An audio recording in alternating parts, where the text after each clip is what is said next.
మా నాయనమ్మ గురించి చెప్పాలంటే నిజంగా మా నాయనమ్మ 2008 నుంచి నాకు బైబిల్ నేర్పించడం జరిగింది. అంటే మా నాయనమ్మ ఎక్కువ శాతం నేర్పించిన గ్రంథం ఏంటంటే కీర్తనలు 1వ అధ్యాయం 1వ వచనం.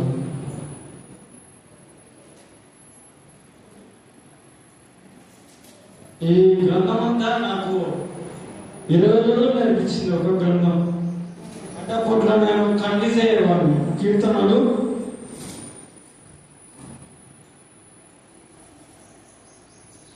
కీర్తనలు 1వ అధ్యాయం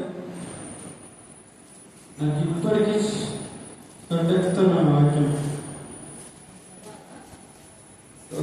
2వ వచనం చదవండి దయచేసి. 2వ వచనం కీర్తనలు 1వ అధ్యాయం 2వ వచనం. యెహోవా ధర్మశాస్త్రమందు ఆనందించుచు దివారాత్రం దాన్ని ధ్యానించేవాడు ధన్యుడు. అధ్యాయం 1 నుంచి నేర్పించింది. ఈ 2వ వచనానికి వచ్చేసరికి ఈ 2వ వచనం మాత్రం బాగా గుర్తు చేస్తున్నాను. ఈరోజు పోయినసారి డాడీ మమ్మీ కరోనా హాస్పిటల్కు ఏదో గవర్నమెంట్ హాస్పిటల్లో బాగాలేదంటే గవర్నమెంట్ హాస్పిటల్కి తీసుకెళ్ళారు. ఆ నుంచి ఏదో ఎక్కియాలి ఇక్కడ లేదు అంటే డైరెక్ట్ మనస్పందాన్ని వ్యాపారం నుంచి కర్నూలుకు పంపించడం జరిగింది. అయితే ఆ రోజు నేను ఎందుకు పోలేదంటే ఓసానా మిస్సెస్ జార్నలిస్ట్ గారు మన గిద్దలూరుకు వచ్చినాడు. అందువలన నేను పోలేకపోయాను. ఆ రోజు డాడీ మమ్మీ పోవడము, మళ్ళీ ఆ రోజు మీటింగ్ అటెండ్ కావడం. ఎర్లీ మార్నింగ్ 5 గంటలకు మా పెద్దనాన్న ఫోన్ చేసి చిన్నమామ ఫోన్ నేనెత్తడం, చిన్నమామ మాసం పడుతుంది. ఆ రోజు అక్కడే ఉండడం మాకు తోడు, మా పిల్లలకి ముగ్గురుగా ఉన్నప్పుడు చిన్నమామ ఫోన్ చేసింది. మనోస్పతి ఫోన్ చేసి అంతా ఒకసారి కట్ చేసింది.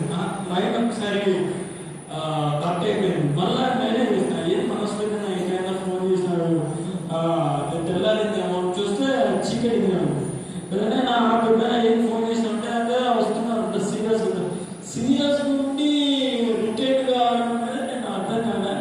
సర్లే అనేసి చనిపోయిందా వస్తున్నారు డాడీ మమ్మీ. ఏమైంది అదేదో ఎక్కియాలన్నాడు ఇందులో నుంచి కర్నూలు తీసుకుపోయినా అంటే చనిపోవడం ఏంటంటే తీసుకుపోయిన రోజుతో చాలా బాగానే ఉంది. మా నాయనమ్మ తీసుకుపోయిన రాత్రి 10 వరకు బాగానే ఉంది. మీటింగ్ వచ్చిన అప్ప వచ్చి కూడా రోజు 12 అయింది అనమాట. అక్కడ మీటింగ్స్లో వాళ్ళ కలుస్తా లేట్ అయింది. అయితే సడన్గా నేను చాలా బాధపడ్డాను. అయితే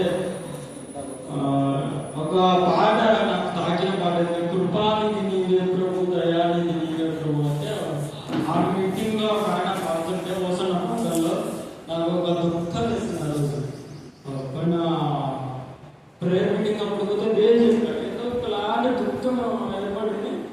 ఆ దుఃఖంలో డాడీ మమ్మీ నాన్నమ్మనే కనపడుతున్నారు. ఆ పాట మొత్తంలో మేము కింద కూర్చొని ఏడుస్తూ ఉన్నాయి. ఏంటి ప్రభు అంటే తెల్లగాక మా నాన్నమ్మ మరణించడం అనేది చాలా దుఃఖకరం. అయితే డాడీ మమ్మీ మిగతా నన్ను చాలా బాగానే చూసుకుంటున్నారు. మా కుటుంబం గురించి ప్రార్థన చేయండి. మమ్మీ విషయంలో, నా మమ్మీ డాడీ విషయంలో నా గురించి మీకందరికీ తెలిసి నా గురించి కూడా మీరు ప్రేయర్ చేయాలని కోరుకుంటూ ఇంతతో ముగిస్తుంది.